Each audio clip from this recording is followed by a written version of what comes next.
Welcome everyone to Tech Tuesday. My name is Heather Hickey and I'm here with my partner Sarah Roche, and we're joining you from the program technology team. Today we are going to be highlighting for you an area where you can locate and share your favorite online resources to support student-led inquiry. So just give us 1 second, we'll get started.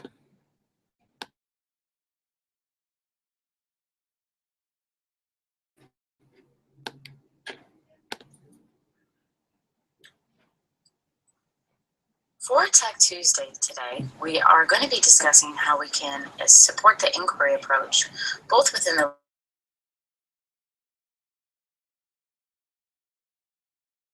strategies as well as tools, in order to promote curiosity and engage students in asking questions, thinking critically, and solving problems. If you'd like to collaborate with us during this time, please do so on Twitter or Yammer using the hashtag DPChats, as well as the document link that was provided for you. When we think of today's learners and we think of what we want to instill in them, we want to be able to give them an experience that will help them succeed in both the present and the future.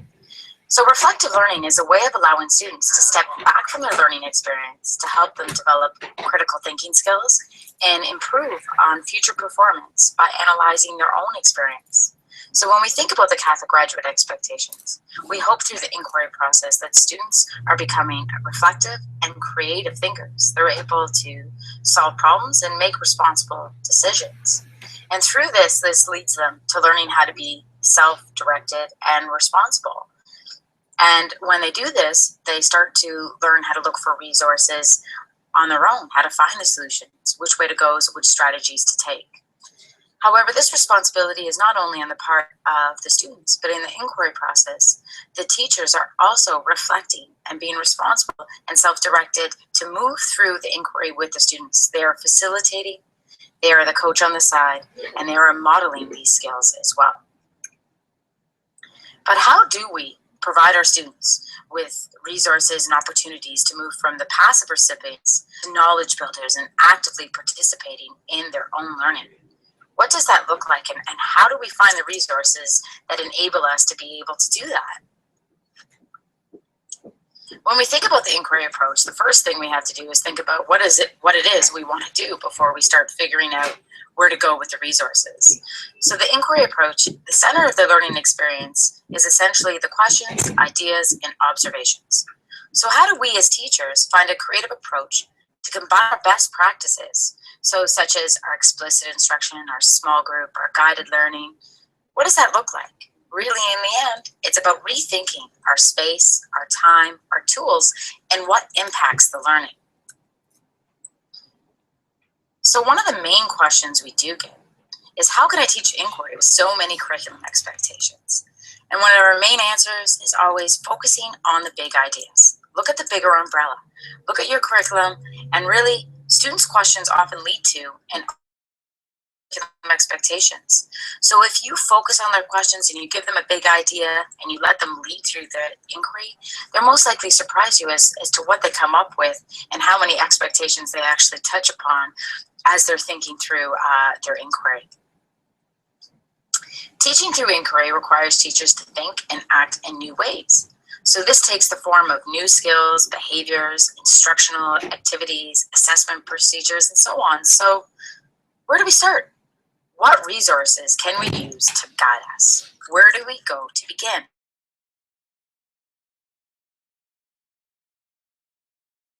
We want to find an efficient way to be able to find resources and things that we need.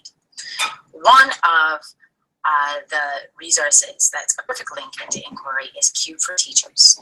Today we're going to be examining this tool and bringing you through it.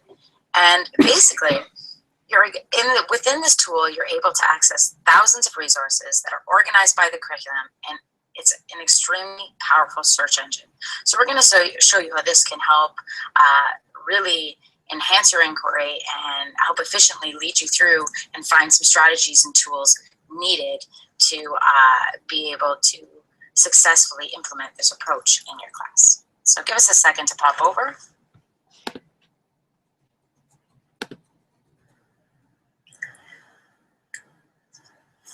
Hi everyone. Today I want to share with you Cube for Teachers. Cube for Teachers is a great site for educators where you can come and search for online resources and links to educational resources. You can share, bookmark your own sites, and collaborate with others. So it's a great way to organize all those favorite sites that you have that you might use a traditional bookmark for. So just so you know, when you do come to Cube for Teachers, you're going to have to register with your educational email. So it is for educators only, so that helps the vetting of the resources that you'll find here in the Cube. So when you first come in, you're going to land on your dashboard. And what you'll find here, first of all, is a variety of options across the top, which I'll quickly show you. You'll also notice things like areas to store some of your favorite links. You'll notice that the Cube generates for us some of the more popular educational links and some featured blogs of educational blogs out there that a lot of us are reading. Next, I'm going to take you into my favorite area, the search area. So traditionally, when you're looking for resources online, you're probably using a search engine and then probably doing like this and bookmarking things and then looking forever for what you were trying to find. What the Cube does for you, it gives you a way to tag those bookmarks and store them.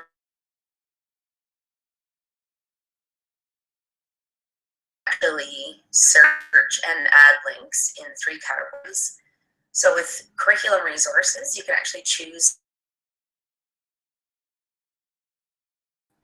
other teaching resources are where you're going to find things like educational videos, blogs, instructional pieces.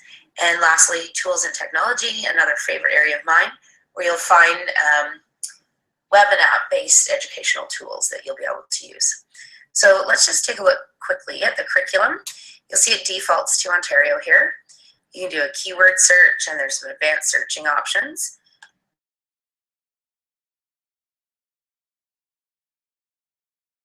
And subject areas, and specific curriculums, and areas of focus and strands. You can even choose to select those overall expectations. Down here, if you're looking for a particular type of resource, you'll notice that there's a whole variety that you can tag your favorites and search. You can also click off the option to exclude sites that require you to log in or a fee. So sometimes that can be helpful. So when you go ahead and you search with whatever criteria you pick, what you'll see is a variety of links will start to produce that other educators have added. So if you find a link in the Cube, it is because another educator has put it here. So what's great is you're kind of getting access to things that teachers are trying and using. So you'll see here it tells you how many resources have been put into the Cube, and you can go ahead and explore from here. You're going to notice some options here to the right. So you'll see that there's a little option here to add to a group. So one of the collaboration features inside the Cube allows you to make groups and share with specific educators. So I'll show you how you can set that up later. You can add it to your favorites list. And there is a report button. So if you ever come across a link that maybe isn't working correctly, you can always report that and they'll maintain that. Next here is the add the link. So traditionally, if you had a site, you would probably, probably add it as a bookmark and have to organize it that way. So I just want to share with you, if you have a particular site, what you can do is copy that link, and you're going to choose which category that resource would attach to. If you ever need a reminder, go ahead over here to the golden rules. That'll help you out. And if you paste the link in there for whatever it is to the site, so this is a link I have found, and I click the autofill. So some sites have data attached to it and it will start to autofill this out. Some do not, but it's really quick. You can tag this however it makes sense to you that you think would be good for you to search for it. So you can see it auto-generated a title, then a little bit of an abstract and some keywords. So you can go ahead and add whatever keywords you like as well. Then right from here, if you want to add it to your favorites, and you can see here, I have a variety of groups on the go with different educators. So I could go ahead and add it directly there if I wanted to. Once you tag that all how you think you'd like to, you just go ahead and say add link. And what's great is you've now shared that with thousands of teachers. So it's a great way that we can share resources together for free, which I love. So again, you have other teaching resources. So you're going to search by keywords in there, or sorry, add when you're adding them in there. And then again, the tools and technology piece, if you have certain pieces to go with that. So next along the toolbar here, you'll see the group feature. So if you would like to fill this out, you'll notice I have some groups here. Some of them I've created, and others are groups that other teachers have added me and invited me into. So what's great about this is if you're team teaching or you're looking for a space for your staff or something like that, you can create a group and go ahead and share resources right inside there. So I'm going to show you one of mine here. So I just want to highlight for you that you can see that there is a news thread here. So you can have a dialogue going on with the people in that group, and that's private to your group members. But any resources that you add will be shared with everyone in the cube, but you can definitely post specific things right in the news thread here. So if you wanted to put a link to a Google Doc or something like that with specific things for your group, you can totally do that there. When you want to find resources that have been added to that group, again, you can choose to search and you can fill out taglines, or you can just simply hit a blank search and it's going to generate any things that have been shared between any of the group members in here. So a great space if you're trying to find somewhere to kind of share those links back and forth and organize them and tag them up in a way like that. And lastly, just quickly, I'll show you up at the top here, you do have a profile page. So very much like other social media sites, you can put profile pictures and you can add whatever information you like here. And